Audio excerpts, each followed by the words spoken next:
moi je faisais mes 15 minutes de temps plus tard pour pouvoir faire ça. Ok, ok. C'est ce que moi je faisais. Et bon, un travailleur, si par exemple un frère travaille ou bien la soeur travaille, on peut ne pas avoir les mêmes. Il y a d'autres personnes, il y a midi, c'est entre midi et 13h, puis entre midi et 14h, c'est la pause. Il faut utiliser ça. Comme le frère Sandé, lui, un jour, en est ce témoignage. Il est même au niveau 6, dehors, il pouvait même s'arrêter, même pour prier dans la rue. Parce que c'est là qu'il avait du temps. C'est les 30 minutes au lieu d'aller manger, il s'en va prendre le soir, il se levait, il faisait.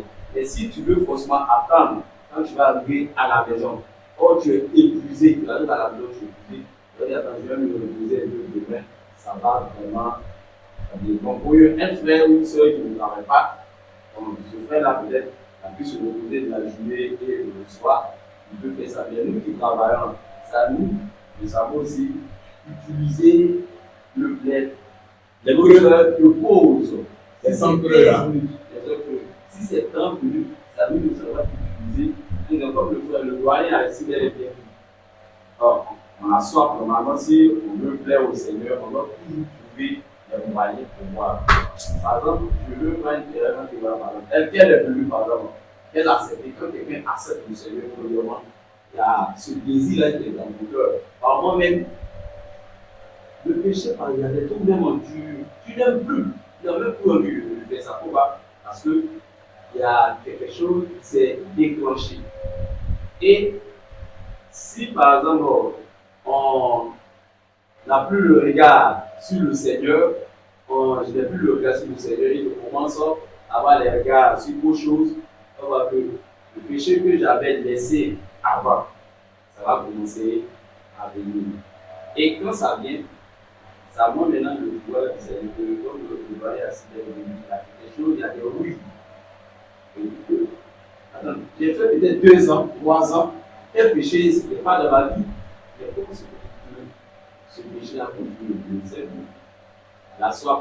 Donc, ce qui avait été déclenché en moi, il y a quelque chose qui est en train de se passer. D'étudier les regards pour s'attacher à autre chose. Et c'est à moi maintenant de faire des examens personnels. Non, ce n'est pas normal. Il faut que je puisse avoir toujours mes regards fixés sur le Seigneur.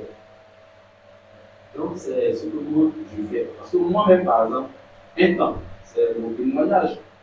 Je lisais, et vraiment, quand le frère enseignait, il disait bon, le moment, la nuit, on va se mettre devant le Seigneur. J'avais rendu un témoignage que je ne dois oublier. Je voyais la prière la nuit. Bon, c'est pas comme si je recommandais aux gens de dire allez-y. Mais comme moi j'étais avec lui, avant, je me suis au travail. J'ai dit bon, c'est les 15 minutes de 30 minutes. Bon, si lui il arrive la nuit, moi aussi je dois pouvoir aussi faire ça. Donc le frère Hassan il enseigne, il dit que la nuit là, c'est des moments favorables pour être devant le Seigneur. Mais je suis obligé. Donc, je fais ça de la journée. Mais je vois mon frère, bon, lui il va pas au travail, donc lui il utilise ça pour faire. Et ça m'a amené moi aussi, ça fait quelque chose de non. C'est anormal, c'est quelque chose qui n'est pas normal. Je voulais t'amener aussi de faire ça. Donc il y a des moments où je faisais en fait, il y avait des choses qui allaient directement. En plus de ce que je viens de la journée, ça allait. Mais quand mes yeux ont commencé, c'est-à-dire ce manque d'amour, comment j'ai vu que mon cœur a commencé à se détacher un peu. Mais 15 minutes, mais 20 minutes avant, je me trouvais pour lui là maintenant, je vais m'asseoir, en train de manger. Au lieu de lire là, je prenais plaisir à faire autre chose. Et il y avait des choses que moi-même avant, j'avais laissé tomber. Des comportements, j'ai vu que ça commençait à revenir peu à peu. Il a fallu que moi-même je puisse m'asseoir pour faire un examen. Je dis que non, il y a quelque chose qui ne va pas. Il y a quelque chose qui ne va pas. Bon, avant, je ne pouvais pas aller m'asseoir pour manger. J'avais faim, je pouvais être devant le Seigneur. Mais j'ai laissé ça en train de faire autre chose. Et j'ai vu qu'il y avait des comportements que moi-même, par exemple, si quelqu'un pouvait me parler mal, je pouvais ne plus m'énerver comme avant. Avant, je pouvais ne plus. Mais arrivé un temps, quand il me dit une chose, ça revenait. C'est que j'avais commencé à laisser quelque chose entrer encore en moi. Et aussi, on peut que c'est une chose mauvaise, il faut que nous puissions appliquer. C'est ce que moi, seulement, j'ai fait. Amen. Alors, déjà, oui, Régis, c'est bien. Euh, alors, une fois encore, examinons, hein, et puis sondons-nous. Sondons-nous, parce que l'intérêt de tout ce que nous disons réside dans le fait que on s'approprie ces choses-là et que ça nous aide à corriger ce qui a besoin d'être corrigé, à améliorer ce qui a besoin d'être amélioré dans notre piété, en ce qui concerne la parole. D'accord? Et comme je l'ai indiqué là, c'est vrai, on parle beaucoup de la lecture, mais je mets les deux ensemble. Tout ce qui concerne la parole, c'est la lecture, et puis l'étude ou la méditation. Donc, c'est bien ensemble. Donc, si éventuellement il y a des questions ou bien des interventions sur la méditation aussi, c'est le lieu de le faire, hein, il n'y a pas de souci. Oui, Régis. Et par rapport à ta question en ce qui concernait la question des travailleurs, parce que je me rappelle qu'une année, avait posé cette question à un monsieur qui travaillait à la mine, mais qui vraiment était versé dans l'éducation en fait. Et moi, je me demandais comment il faisait avec le travail de la mine qu'il fait là. Parce que même dimanche, je trouvais qu'il était encore occupé. Comment il faisait pour pouvoir trouver du temps pour bien. Et puis, dès qu'il trouve du travail, il ne cherche pas à manger, il ne cherche pas à faire quelque chose. Juste à se laver et à aller dormir. Dès qu'il vient du travail, la seule chose qu'il fait, c'est se laver et il va dormir. Et bon, après, il se lève. S'il est arrivé à 18h, il se lave, il ne sait pas dormir. S'il s'est réveillé à 21h, il prend le temps, c'est quand il finit dès qu'il finit de manger, ça sort, et voilà. Il peut aller au bureau, il regarde. D'accord? Bon, ça marchait pour lui. Hein. Maintenant, si ça peut marcher pour quelqu'un d'autre aussi, tant mieux. Mais ce n'est pas forcément une panacée. Ok. Oui, Loukou. Concernant le travail, moi je me dis que si c'est le Seigneur qui t'a donné le travail, tu dois te forcer aussi à faire celui. Ouais. C'est le Seigneur qui t'a donné le travail.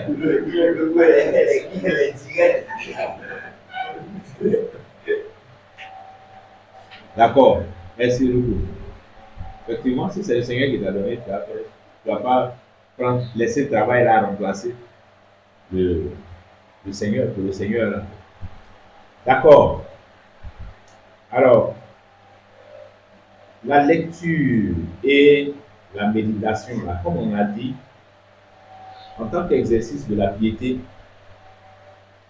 on ne doit pas perdre de vue le fruit qui est recherché derrière ça. Le fruit qui est recherché derrière ça. Oui, la lecture elle-même, et puis la méditation ensuite, non seulement ça nous permet de connaître de façon générale les Écritures, mais aussi de façon plus précise. D'accord? La lecture générale, la méditation et l'étude de façon plus précise, de façon plus spécifique. Maintenant, le but de tout ça, c'est que nous soyons instruits afin de marcher selon l'instruction que nous avons reçue. Ça, on doit toujours se rappeler ces choses-là. Si nous appliquons à la lecture, si nous appliquons à la méditation et à l'étude de sa parole, c'est pour que ça fasse comme ça dans notre vie. Si ce n'est pas pour ça, alors on a de mauvaises motivations. C'est pour que ça fasse comme ça dans notre vie. Et pour que la parole puisse faire comme ça, l'une des choses importantes aussi qu'il ne faut pas négliger, c'est l'assiduité dedans. Quand vous lisez les versets les plus populaires concernant notre rapport avec la parole de Dieu, notamment Josué 1:8. Et puis, je prends un psaume. Josué 1:8 dit que ce livre de la loi ne s'éloigne pas de ta bouche. Ça ne veut pas dire que le livre de la loi doit rester ici, proche de la bouche. Non. Ça veut dire que il faut l'avoir dans la bouche. Il faut l'avoir dans la bouche, soit par la lecture que tu en fais, soit en parlant de son contenu. Je dirais même en partageant son contenu. Regarde, bien aimé, quand tu lis là, Evo, quand tu lis les Écritures, mais quand tu médites la parole de Dieu, là, Ange, Bérénice, quand tu lis les Écritures, ou bien quand tu médites, c'est vrai, le premier destinataire, c'est toi. Mais il ne faut pas garder pour toi. Il ne faut pas garder pour toi. Il y a des choses que tu dois pouvoir partager avec les frères, avec les sœurs. Ça aussi, ça participe à, comment dire là, à nous approfondir et à nous quoi? À nous maintenir éveillés dedans. Ouais, non? Ça participe à nous maintenir éveillés dedans. Le fait que je reçois une édification dans les lectures et méditations, et puis je partage avec les autres. C'est bon. Tout à l'heure, je disais que celui qui forme se forme lui-même. C'est comme ça que celui qui partage là, il s'édifie encore lui-même. C'est-à-dire pendant que tu es en train de partager pour édifier les autres là, toi-même tu t'édifies encore dans ce partage là. Donc c'est bon de faire comme ça aussi. Oui. Est-ce que c'est lui qui peut dire là? Oui. Il a dit que bon, si on doit partager quelque chose avec quelqu'un, il faudrait que ces choses soient établies au niveau. Oui. Du coup, quand tu dis méditante avec toi, est-ce que ça c'est bien? Non, quand tu dis tu as fini le travail, toi. Tu peux méditer là-dedans et partager dans le fait que Oui. avec un transfert, avec un salut de l'aider. Attention. Ce que je dis là, le but, ce contre quoi je peux te mettre en garde, c'est que le but de ta lecture, de ta méditation là, c'est pas de courir pour aller enseigner quelqu'un. Tu comprends, non? Mais quand, par exemple, je lis que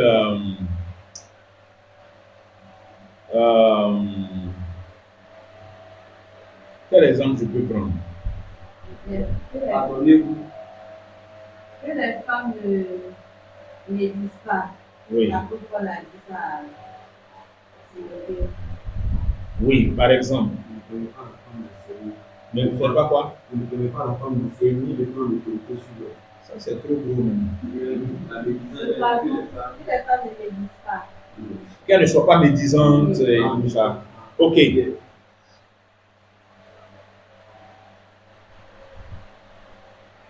Toi, tu as fait une méditation sur ce passage-là. Que les femmes ne soient pas médisantes, mais qu'elles s'appliquent aux bonnes œuvres et tout ça. Tu as fait une méditation là-dessus. Tu es modifié. Parce que toi, tu étais médisante. Tu vois, tu étais médisante avant. C'est exemple. Tu étais médisante avant. Et puis, tu trouvais même des excuses pour dire que non, ça c'est pas médisance. Ça c'est pas médisance. Mais que voilà. Mais le jour où tu allais faire cette méditation, parce que nous parlons d'une méditation qui est quelque chose de spirituel, dans laquelle tu reçois un éclairage, dans laquelle ta foi est nourrie, dans laquelle tes voies sont éclairées et redressées par le Seigneur. Donc, quand tu vas faire une méditation sur ces paroles, et que tu reçois cet éclairage, l'éclairage qui vient te dire que, qui vient te montrer où tu faisais mal. Parce que tu étais dans les médisances, même si tu estimais que, bon non, ça c'est pas médisance, mais ce jour-là, quand tu as médité là, toi-même tu as vu le Seigneur t'a convaincu que ce que tu fais là, garde ses médisances.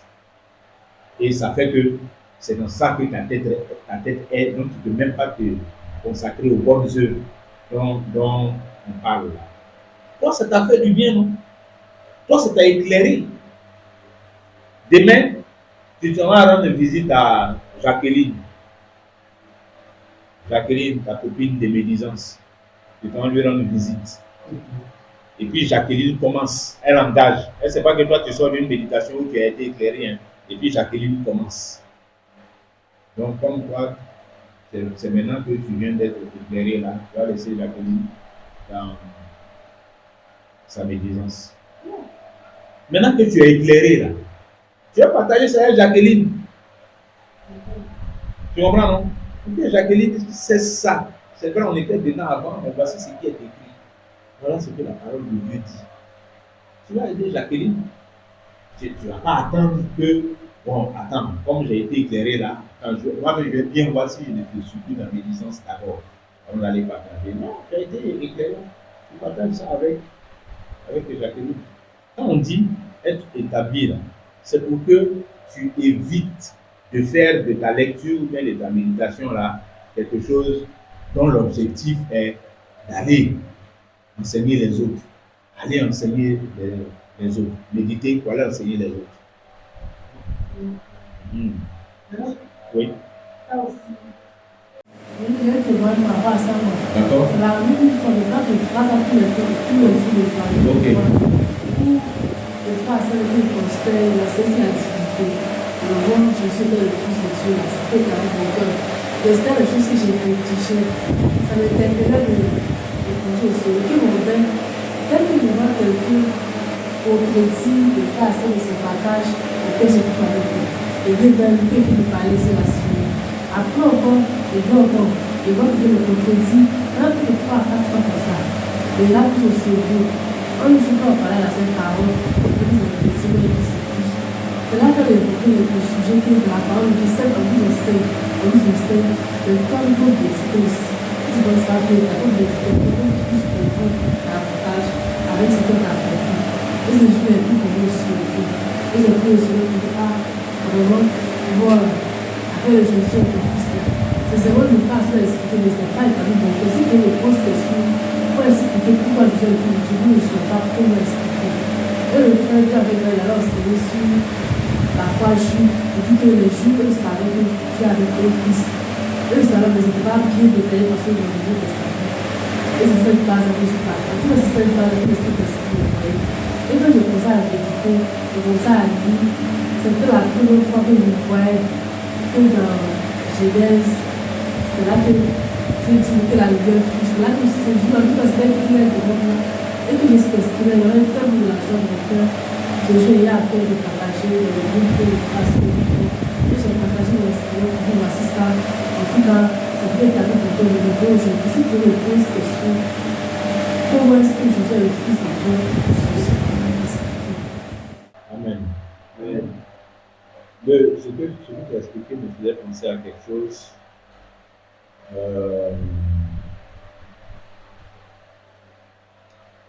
Quand nous étudions, quand nous méditons, quand nous lisons les Écritures, alors voilà, ce que nous sommes en train de dire sur la parole. Dedans aussi, moi je mets ce que nous faisons de la parole que nous écoutons. Je mets ça dedans aussi. C'est pour ça que moi, je préfère l'appeler notre contact avec la parole. Dedans, on trouve la lecture, la méditation, puis je dirais l'écoute aussi. Hein? Quand nous écoutons un enseignement, qu'est-ce que nous en faisons? Qu'est-ce qu'on en fait?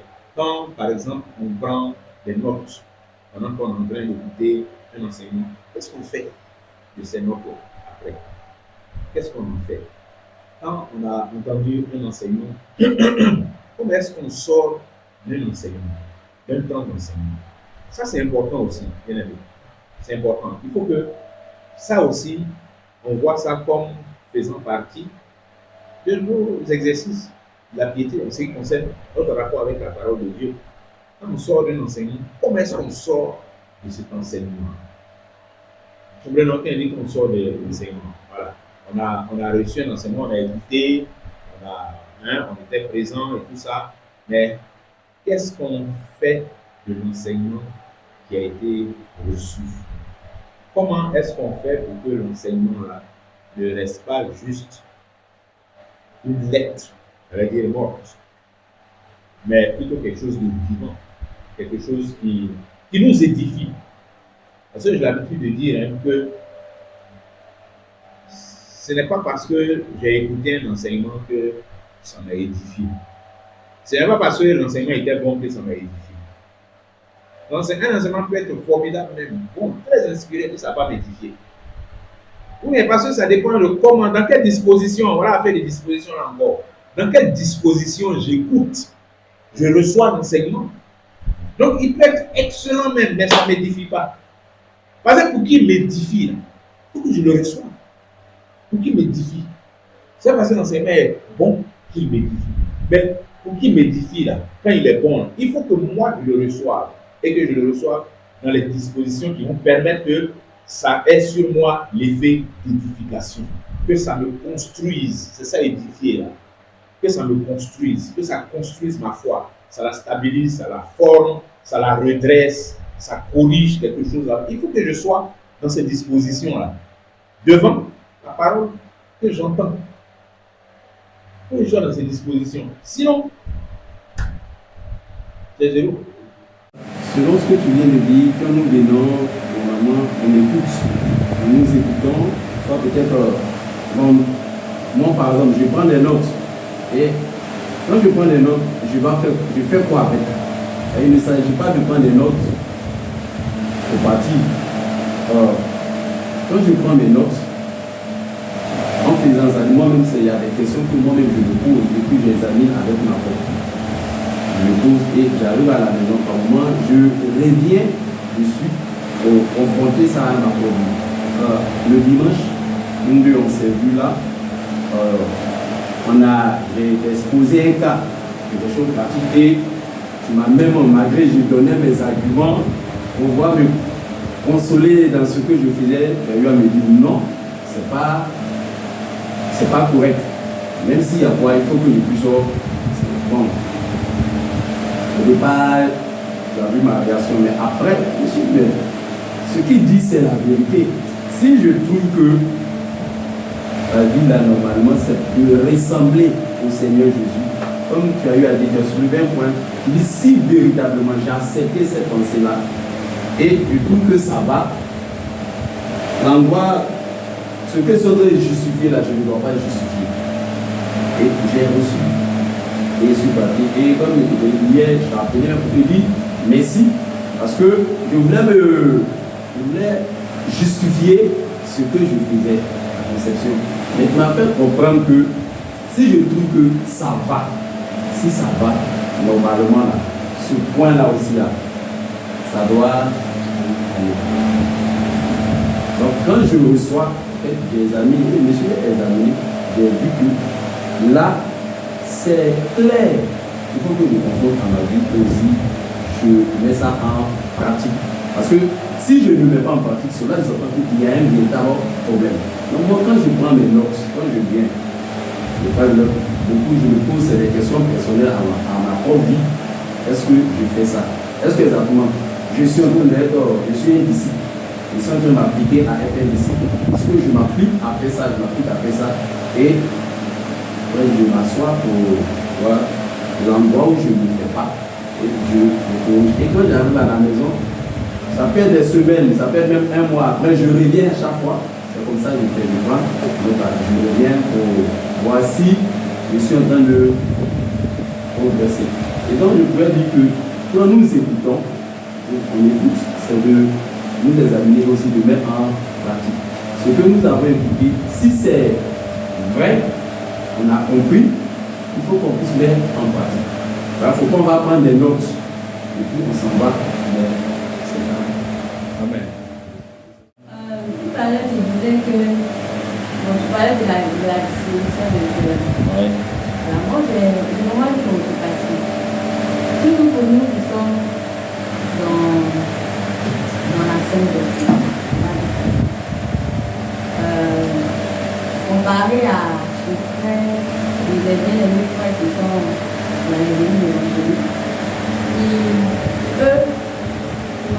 vraiment contact avec la lecture, on va dire, de la Bible. Mais ils sont plus en contact avec les crèches, les prédications. C'est-à-dire, eux, on les enseigne plus, mais c'est très rare de voir un chrétien de l'église vraiment comme ça, avoir connaissance de la Bible. Donc, je ne vais pas dire qu'ils sont excusables, mais par rapport à leur pratique de leur vie, de la vie, ils ont beaucoup de magie à voir, beaucoup de choses.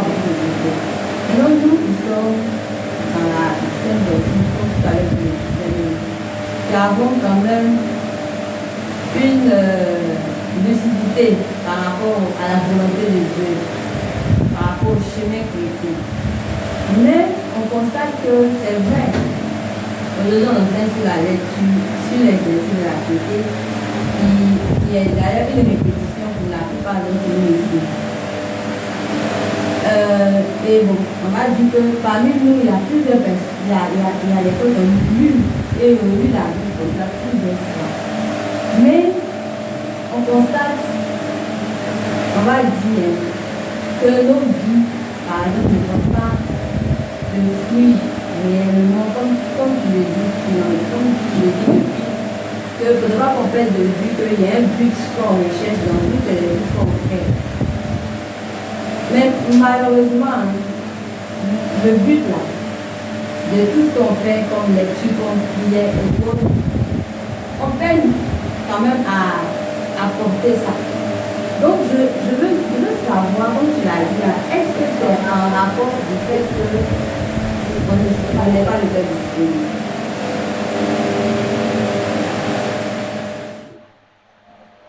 Pas forcément.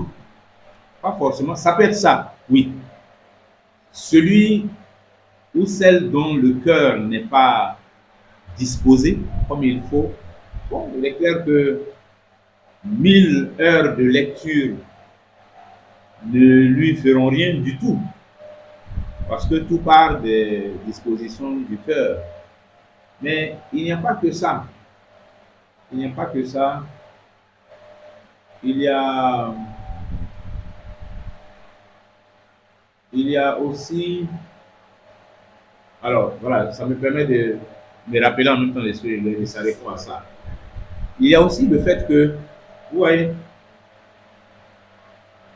comme on disait tout à l'heure là, quand on a lu Josué 1:8, qui dit que ce livre de la loi ne s'éloigne point de ta bouche, médite-le jour et nuit. Et puis il y a un psaume là qui dit, je médite la loi tout le jour.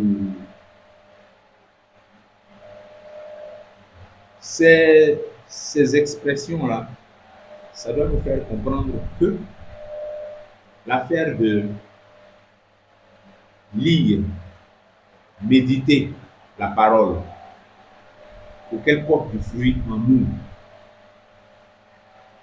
il y a la notion de jour et nuit dedans. Ça veut dire que ça doit être quelque chose de continu. C'est pas un truc où on fait de temps en temps. On fait ça un jour, aujourd'hui, et puis c'est dans 2 mois encore, on va lire ou bien méditer, et puis c'est après, dans 2 semaines là-bas. Non. Ça doit être quelque chose de continu. On doit être assidu dedans. On doit être assidu dedans pour que ça porte du fruit. Ça participe à ça aussi. Oui, les bonnes dispositions dans lesquelles nous recevons la parole, quand nous la lisons, quand nous la méditons, mais également une lecture assidue. Parce que je rappelle encore les principes généraux que nous avons passés en revue quand nous parlions des exercices de la piété. On a parlé de s'entraîner. S'entraîner. Et un entraînement pour qu'il soit efficace, pour qu'il porte les fruits qui permettent d'atteindre les objectifs recherchés, il faut qu'il soit répété. C'est la répétition de l'exercice dans lequel on s'entraîne là, qui permet qu'on atteigne aussi les résultats. Donc, la lecture, la méditation, il faut que ça soit aussi des choses dans lesquelles on est assidu, on arrive à être assidu. Autrement, on s'affaiblit là-dedans. Même si on le pratique, même si on a ça, on s'affaiblit là-dedans. Et ça encore, ça nous ramène à ce que nous disions quand on parlait de passer du lait à la nourriture solide.